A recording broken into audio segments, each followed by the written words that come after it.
Warning: the following video contains explicit language which may be offensive to some viewers or inappropriate for children. The content within this video is intended for mature audiences only.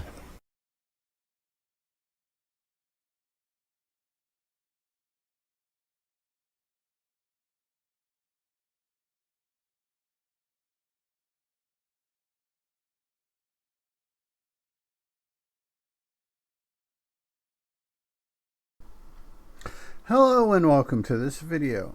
I hope everyone out there is doing well. I hope everyone is having fun. I hope the world is treating you pretty okay. We return to Night Vale, and this episode is called The Traveler. So, without further ado, let's get into this and see what our boy Cecil has for us today. The optimist says the glass is half full. The pessimist says the glass is half empty. It is only the truth seeker who wonders, why is the glass there? Why is there water all over the floor? Why is it covering every other surface of the house? Who or what is doing this to us? Welcome to Night Vale. Yep. It seems that talking during this music intro appeases the copyright gods, so we will continue to do it. Hopefully, I've been experimenting with how long I can go between pauses. Listeners, a new traveler has arrived in Night Vale. This is not uncommon, perfectly located as we are between several vertices. But this traveler is not one who will be mistaken for those other travelers. You know, that's a good thing, maybe. Might be a good thing, might not be a good thing. You know the ones. This traveler is said to have a foreign face and a handsome but terrible beard. Okay, that is an interesting contrast. He is reportedly wearing a uniform with silver epaulets, golden braid, and buttons of a metallic alloy not describable in our limited color language. Okay, yeah. This is all very similar to the marching band uniform of the Desert Bluffs cacti prior to the incident. But the traveler's uniform is not scorched and soaked with blood. That's probably a good thing. Just kind of guessing. I cannot say that I trust this interloper very much, and his actions do not give me reason to trust him, suggests the Manual on Interlopers, published by the Sheriff's Secret Police. According to the manual, citizens are advised to not speak with the traveler, and to dig a shelter in their garden, or, if they do not have a garden, to make themselves into a metaphorical shelter. Now, see, I wonder if they're using the term garden, as in, I don't know why I put such emphasis on garden, but if they're using the garden in the American term as in a place where you plant flowers and vegetables and stuff like that, or if they're using it in the European sense of basically your fenced-in backyard. So, you know. Through vigilance and a positive outlook. Who can say what agenda the traveler might have? He drives a large and expensive truck. He digs in the desert late at night. He does not seem adequately respectful of forbidden areas. And he has already married Night Vale's third most beautiful woman. Okay, you know, he's getting around and, you know, getting things done pretty fast, it sounds like. Cactus June. He persuaded her to come down from her cactus, and he has married her. I am looking at a photograph of the wedding in the newspaper at this very moment. Now, I am drinking something. I love that they added the drinking sound into the mix of things. I like that. Now, I am eating an enchilada that was just handed to me. I love the noises. Mayor Pamela Winchell called an emergency press conference today, her fourth this week. After the usual crowd had gathered around, minus those arrested at previous press conferences. That's one way to control your crowd size. She began proceedings by vibrating slightly and staring at the sun for 5 straight minutes. Once these usual pleasantries were over, she read her statement, which was the following. Uh-oh, this should be interesting. The fences in the caves. A heart throbbing for what it cannot have. A heart not having what it needs to throb. The fences in the caves. Heat from below and above, but all is cold betwixt. Okay, sounds like some goth slam poetry to me. The fences in the caves. The fences in the caves. Then she vanished in a puff of green smoke. Several follow-up questions were asked, but since no one was at the podium, none of them were answered. Many of the questions were rhetorical anyway. Yep. That's probably the safest questions to ask. After the round of questioning, a few arrests were made, and the chosen journalists were led away to wherever journalists are taken when they disappear forever. All in all, a relatively uneventful press conference. Sounds interesting. Well, interesting isn't the word. I wouldn't say suspicious, because for Night Vale, that's like normal. So, there's no telling. And now a public service announcement. The Night Vale Psychological Association recommends that you spend at least 30 minutes each day believing what you see. Oh man, it's that kind of sounds like something that the RNC and the DNC might put out.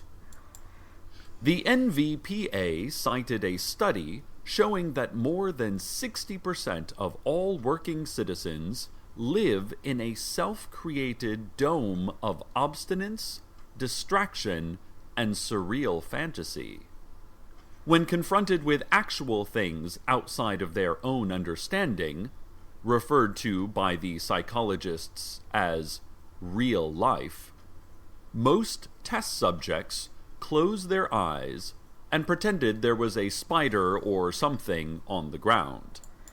Ah, yes. Yes. This is becoming more and more real, crossing into the bounds of reality.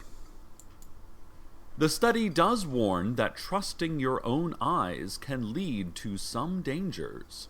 For instance, poltergeists, robots, and humidity may create visual illusions. Yeah, this is just kind of a chuckle break here. Tricking you into unsavory activities like gambling and eating non-foods so that they can gloat at your misfortune. Oopsies! Don't want robots and such to gloat at your misfortunes now, do you? But the NVPA assures us that taking what you see at face value, even if only for a few minutes daily, is the most efficient way to live. It saves the mind from the emotional stress of self-fiction and skepticism. Yes, he's got a very good point there. The NVPA statement adds that you look good in that shirt, and that you should wear tighter clothing. People want to see what you look like under there. They also ask you to just touch their back. You don't have to rub it, just touch it. Just put your hand there. God, I miss you so much. It's just, we got to see where this is going. The report concludes. This just in. The traveler and his wife, Cactus Judy, were seen shopping at the Ralph's just moments ago. He was shaking his head at the fashion of our clothing and clucking derisively at our telephones and grocery scales. "We have much better when I am from," said the traveler, according to one report. Ralph's. For those of you, I live in Texas. We don't have Ralph's here. It's my understanding that Ralph's is kind of like a grocery store. For those people that are in Texas, I believe our HEB would be the equivalent of Ralph's, the West Coast Ralph's. I believe it's West Coast because it's featured quite regularly in the movie The Big Lebowski. So yeah, I believe it's a West Coast equivalent to our HEB for those of us who live in Texas. Which I am choosing to believe. He added, "That's right, I said when and not where." He then winked. The sheriff's secret police, meanwhile, are more than a little interested in the sudden reopening of Jerry's Tacos, located on the corner of Ouroboros Road. Interesting. Ouroboros. Yeah, that has, and my tongue won't say it, but the snake that's eating its own tail, Ouroboros. It's not Ariella. I know what Ariella is. Borealis. Like I said, that sounds real close to that, to the snake eating its own tail thing. You will recall that Jerry's Tacos was encased in amber last summer with Jerry inside. Now, it is as if Jerry never transgressed against nature with his enchiladas. I have had enchiladas that have made me transgress against nature. They were good going down, but a transgression of nature coming out. So I've had a couple of those. The traveler has been spotted in the vicinity of Jerry's Tacos. If I were you, and I do not believe I am, I would be... I just have to have a chuckle break there. Very careful about ordering anything off the secret menu at Jerry's. Definitely do not order anything off the Forsaken menu. Hey, I don't know. The Forsaken menu sounds like it could be a blast. And now for corrections. Uh-oh, corrections again. This is... Woo, the corrections in the last episode in Valentine were pretty good, so this one should be even more interesting. In a previous report, we at Night Vale Community Radio were talking about the commonly held belief that there is such a thing as mountains. We scoffed at this belief and bellowed repeatedly, "It is flat all the way round." Oh, flat all the way around. That you gotta love in writing when they write and you got that clever wordplay like that. It is flat all the way round. We wrote lists of friends we knew to believe in mountains and sent the lists to the city council, recommending that all of them be put into indefinite detention. We got physically violent with an effigy labeled Mountain Believer. That's, yeah. There are other things that, besides mountains, people don't believe in to that extreme. Punching it repeatedly before burning it in our station's bloodstone circle. I mean, every radio station probably has a bloodstone circle, to be honest with you. In fact, we devoted a full day of our programming to getting together the entire station staff and screaming in unison, "Mountains, more like nothings," into the microphone. Recently, one of our previously mentioned friends, who thankfully had not yet been apprehended by the council, took us for a drive out to a mountain. Uh-oh. We looked at the mountain and even touched it, and it was definitely real. Therefore, we are forced to admit there is indeed at least one mountain in this world. At least one. And we apologize for our previous energetic assertions to the contrary. I'm still not completely sold on there being more than one mountain. It's possible that the mountain apologists built a single mountain in order to prove their skewed worldview. Yeah, like I said, conspiracies upon conspiracies upon conspiracies. Not certain, listeners. Not certain, but possible. This has been Corrections. Here now is an update.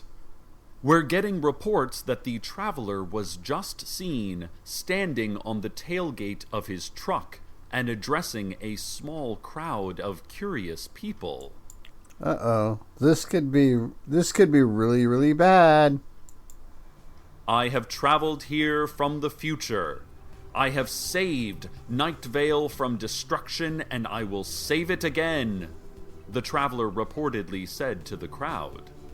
You do not know this because your memories have been changed along with the course of events.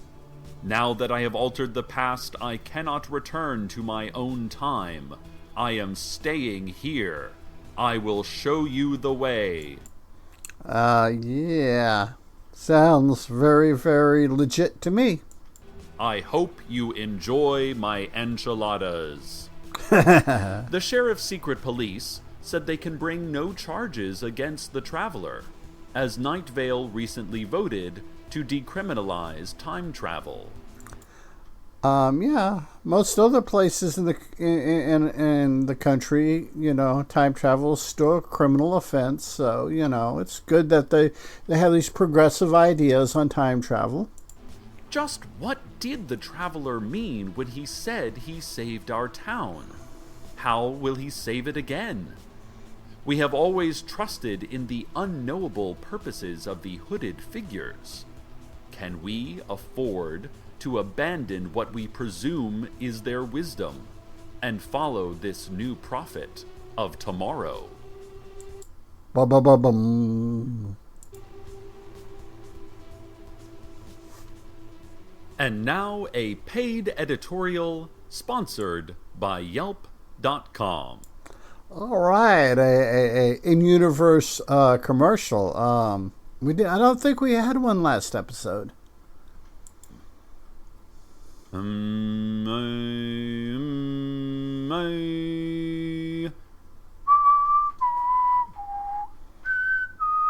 Yeah, that whistle kind of hit me. I wasn't expecting that.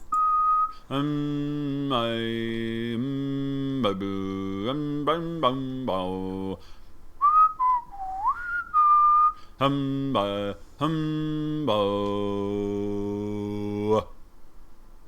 This has been a paid editorial sponsored by Yelp.com. Yeah, that's Yelp. Here's a look at the community calendar. 8 p.m. Thursday at Dark Owl Records, Curtis Mayfield reads from his new book, Where Am I? I Cannot See, Cannot Feel, Do Not Know Who I Am or How Long I Have Been Here, a memoir. Yeah, I've had lifetimes like that. Friday afternoon is free admission day at the Children's Science Museum. After school, take the kids to the newest exhibit, Frogs, Truth or Legend. Truth or legend? Okay, that's hilarious. They've also installed a new interactive learning room where young scientists can play freely with such scientific items as paint thinner, nail polish remover, glass cleaner, and a half-empty bucket of grout starter. I'm going to be honest, it sounds like my childhood. Saturday has been merged with Sunday to create Super Day. You know, super day, 48 hours long. Yeah, it works for me. Monday will not harm you, but you should stock up on latex gloves nonetheless. Yeah, I'll remember that. And Tuesday is hornet-free dining at the Olive Garden. What makes that so humorous, at least to me, is Walker County. We have a lot of wasps and hornets and stuff like that, and we have an Olive Garden, and the fact that we have so many, we have like the red wasp, paper wasp, ground wasp. I mean, we also have a butt ton of honeybees and leafcutter bees and stuff like that. But the fact that you know hornet-free dining at Olive Garden with the that particular flavor of insect in our county, it just makes it that much better. More relatable, I guess. More news soon, but first, the weather.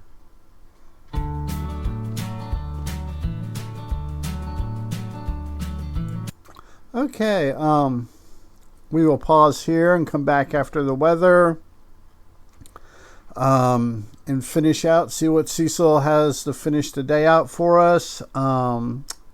So, let's pause and come back. Okay, we're back from weather. I need to encourage everyone to go wherever you do podcasts, listen to podcasts. I have some links to possible places to find Welcome to Night Vale.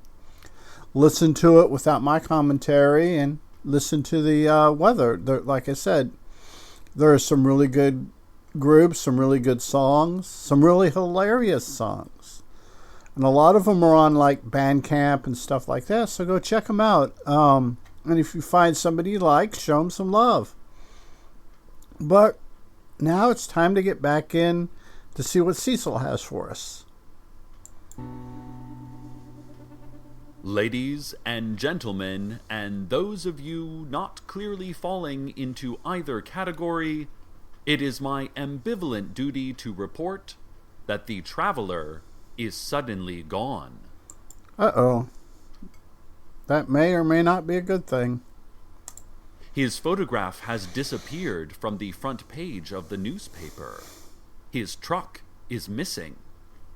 Some who reported seeing him have called back to say that they must have been mistaken, and that they have never seen anything, that they don't even know how to open their eyes. Hey, I know people like that. both figuratively and literally, don't know how to open their eyes. So Perhaps he has leaped again through the stream of time, or passed to an alternate dimension created by the changes he has made to our world. Or perhaps he was surrounded suddenly by the hooded figures, speaking in voices that only the traveler could hear. I think I would go with the hooded figures from everything we've learned from Night Vale so far. Perhaps they closed in on him, and he panicked as their circle tightened and tightened around him until all that could be seen by horrified onlookers were the hooded figures. And perhaps, just as suddenly, the hooded figures were gone, Taking the traveler with them, I guess. and nothing remained of the traveler except for a pile of indescribable buttons from his uniform. Sounds legit to me. Left scattered around the hole in the vacant lot out back of the Ralphs. Whatever happened, I can only say, farewell, traveler.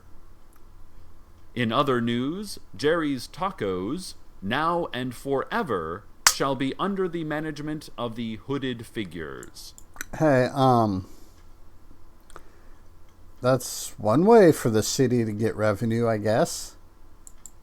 Plants in the vicinity of the restaurant have already begun to wilt, and animals and insects are avoiding the area. Well, yeah, you know, politicians being what politicians are. The restaurant has been renovated to resemble a 9-meter-high black monolith with no visible entrance. If we learn of any change in the menu or pricing, you will be the first to know. That's right. You know, you got to give credit to a radio station that has that kind of loyalty to its listeners. Finally, we are pleased to end today's broadcast with some happy news from Night Vale's hospital. There have been several additions to the community. Talk Wallaby's wife, Herschel, has given birth to an adult man's detached hand. Okay. Which they have named Megan. The Black Dauphin has given birth to a smooth metallic pellet of astonishing density. Okay. It joins 3 previous pellets with similarly curious properties currently being kept inside a safe in the Sheriff's Secret Police's Secret Police Vault. That sounds like a good place to be keeping things. And the beautiful widow, Cactus Jane, whose husband we no longer remember at all, is glad to bring into this world a baby boy she has named Champ. The birth was attended by several agents from a vague yet menacing government agency. Hey, you know, those you got to kind of keep an eye out for. Champ is said to be a child with a foreign face and a handsome but terrible beard. Uh-oh. Ba-ba-ba-bum.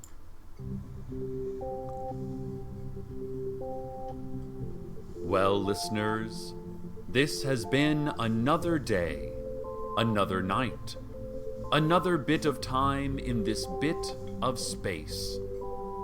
I'm sitting at my desk, feet planted on old, thinning carpet, but in my mind, I am anywhere but. Yes, it's good to have a positive mental attitude. I am above, in the sky above, looking down at our little Night Vale. I see the lights in grids and curves, and the places where there are no lights. Yeah, those are the easiest places to see. because they are off, or missing, or invisible.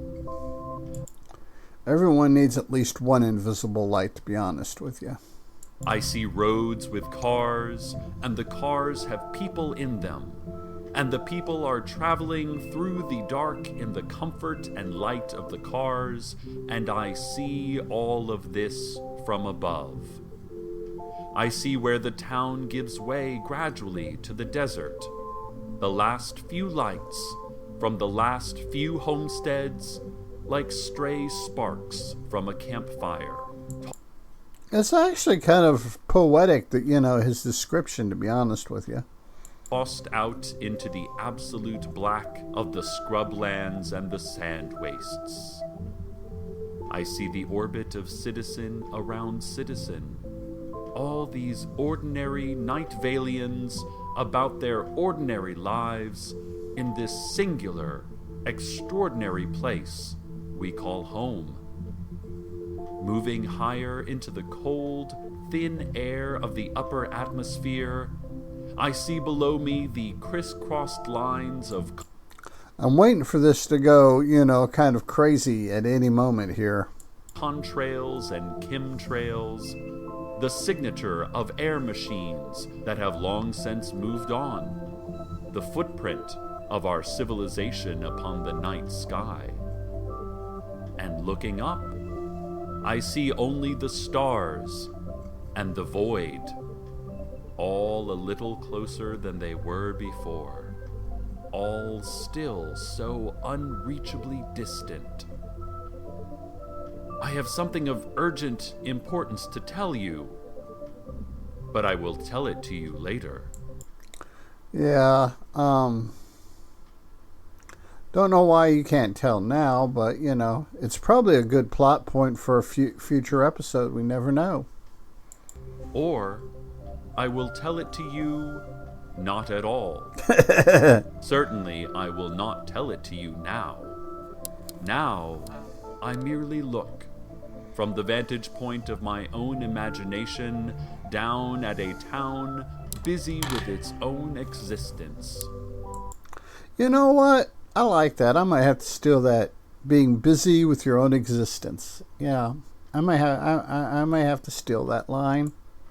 And for now, existence is enough.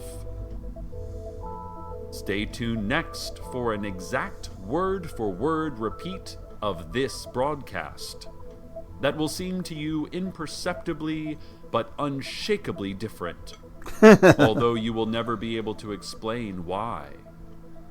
Good night, Night Vale. Good night.